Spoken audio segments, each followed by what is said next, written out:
Hey guys, bringing you one final video for the Pyromania update, this time showcasing the new gameplay mode on Doomsday. I think it's called Special Delivery. It's the new game type, so I'm guessing there'll be more maps for this later, but there's only one currently, and it's Doomsday.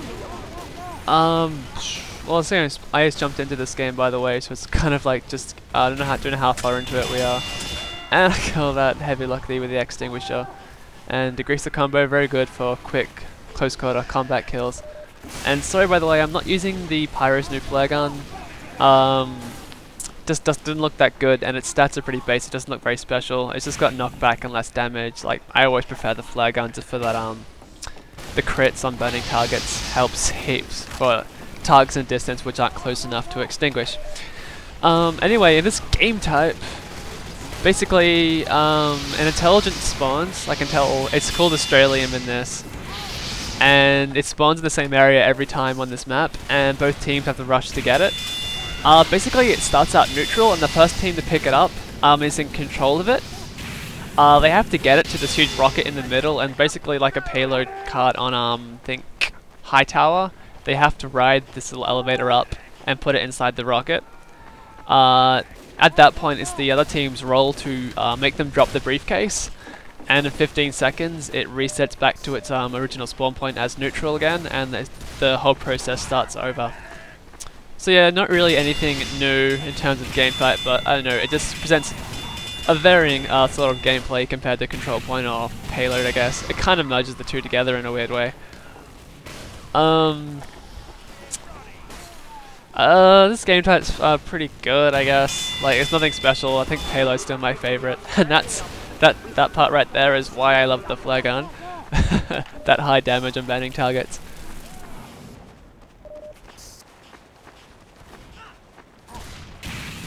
I found oh, fucking got flanked by a pyro there. Yeah, I find that this ends in a lot of stalemates. The teams are very balanced, and like there's no one can move back. They keep dropping the briefcase keeps getting reset, or they get to the elevator and they keep dropping it, the elevator drops back down, and they get it again, elevator goes up, and they die, elevator goes down. It just happens over and over again. So I don't know, they might have to do some balance changes. In terms of what yet, I don't know, but yeah, I think this game has potential and has a lot of cool maps. Cool map potential also. And sorry for those bells, by the way.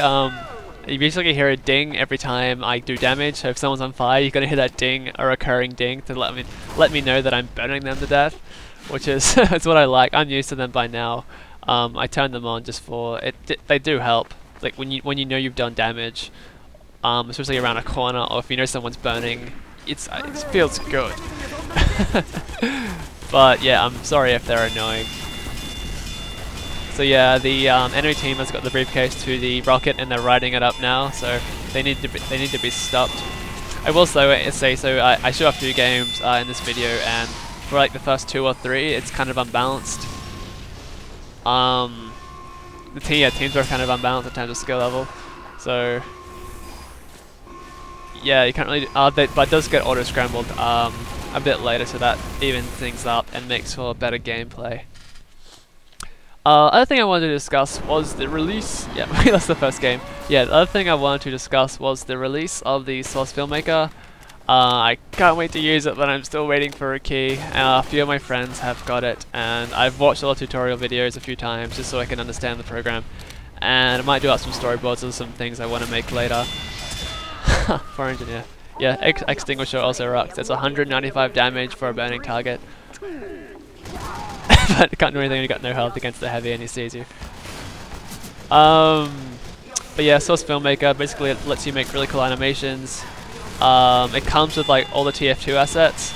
I think other Source games assets come with it too, and it also gives you the Meet the Heavy video to manipulate in complete 3D space.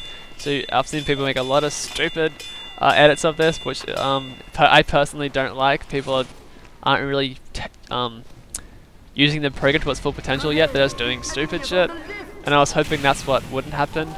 People just doing just stupid edits without any thought or creative process. But it's still early and people are still gonna learn it, so I'm not gonna hate on them yet.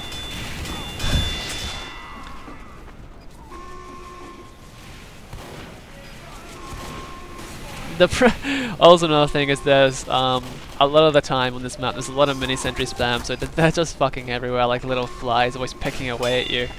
And that spy as me unfortunately didn't fool me. I'd be a bit worried if someone was walking around the map as me and it wasn't a spy. But I think I have to make a heroic rush up to the rocket here. I do the stupid thing of killing the dispenser instead of rushing straight to the rocket, so I probably would have stopped them if I didn't stop to kill that dispenser. It was so yeah, that's my own fault, but I killed them both at least. And get sniped in the last second.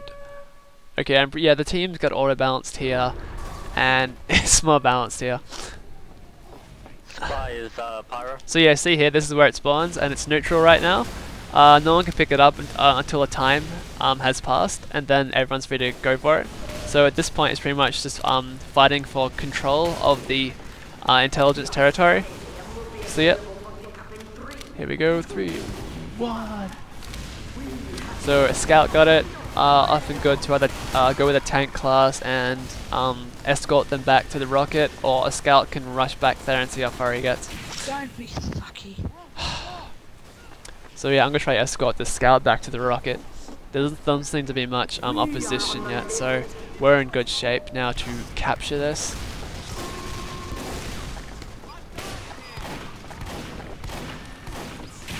This I get those guys later.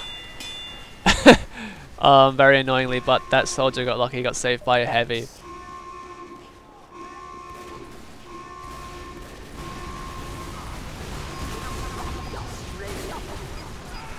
I hear that his gun ran out of ammo, so that's cute for me to run in there and fuck them all up.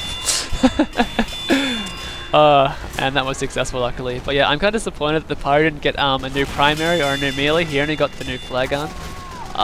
The rain blower and the lollipop are purely like pretty much cosmetic changes that you only see in Pyroland. They're funny and all, but yeah, they're not actual statistically different, so I'm kind of disappointed about that, considering it was the Pyro's update, essentially. So I don't know. At least the other new weapons, we got a lot of other new weapons for other classes, so I can't really complain. But yes, we won that. The Pyro already has a nice array of melee, secondary, and primary weapons, but I don't think anything trumps the flare gun right now in terms of pure damage output. I never really liked the detonator. I didn't really like that futuristic one either, so I'm sticking with the flare gun for now. It basically is like a long range extinguisher, so if I puff someone out of range of my axe, I can just hit them with the flare gun instead. The heavy tried to go melee against the Pyro, which isn't a good idea. It doesn't often work out for them. So yeah, we actually got a few Pyros in our team actually. And now we're just trying to get it to the rocket. He's got a pretty good escort right now, about 50 billion Pyros, so fire everywhere.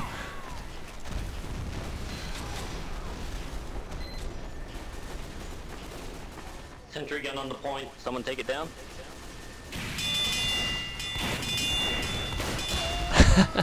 Love that flare gun, man. Anyway.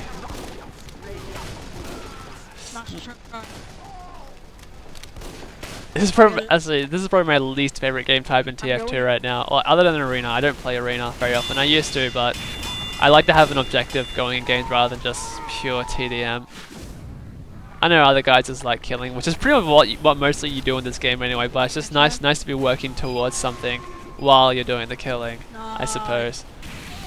But yeah, when this update came out, there was also a lot of announcer spam, especially when someone drops the Australian, picks it up, drops it again, they're on the elevator, all that shit. It got really annoying, but they patched it the next day, reducing the amount of announcer spam, so I'm glad about that.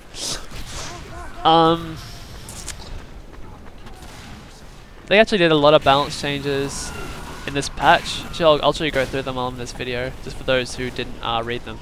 Let's see. The gloves are running urgently. They don't damage you anymore, but the heavy takes mini crits for 3 seconds after using them.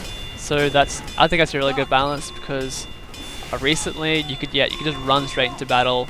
Or you have a medic or health kits nearby, so there wasn't really a punishment for using them. Tomislav spin up reduced from 40% to a 10% increase, so it's pretty much useless now. The stock minigun pretty much out damages in every way. The fact that the Tomislav spin up silently doesn't really do anything for me because you're heavy, you can't really be very sneaky, so it's better just to have that spin up and faster firing rate to do more damage. Oh, they buffed the reload speed on the Crusader's crossbow, which makes it a lot more viable now, especially using it with the amputator for that extra health regeneration boost. So that's always good. I'm actually considering using that now. Let's see. Oh, the equalizer, by the way, they split that up into two different melee weapons. Now, one gives you the damage done to you in terms of damage output it gives, and the other one is purely just speed in terms of how low your health is. So, yeah, I agree with that because it was the equalizer with both of those boosts made it so much better than the stock spade or any of the other soldier melee weapons, in my opinion. Critical got a nice buff, by the way. It actually increases the speed of the scout now with 25%, and it lasts for 8 seconds. Yeah, that's a good boost because previously there wasn't really any point to using it because it was pretty much like it leveled the balance. I mean, it leveled the playing field by using it because yeah, you can now do mini crits, but they can do mini crits to you. So there's no real difference to you having used it and having not used it. You do the same damage and they do the same damage to you. So there's really no point in using it. The Atomic Bonk also got the increase of duration from 6 to 8 seconds. They increased all the damage on the flamethrowers, except on the back burner and a degreaser lost that 10%. So, oh yeah, because the base damage increased, that actually didn't change them at all. So yeah, I actually got through those balance changes in the last bit of the video just in time. Yeah, I've probably been playing Doomsday too often. I'll probably stick to Payload and Capture Point, my favorite game types. But yeah, give it a go. It can be fun if there isn't too much mini sentry spam, but yeah, just give it a go. And I hope you enjoyed the video.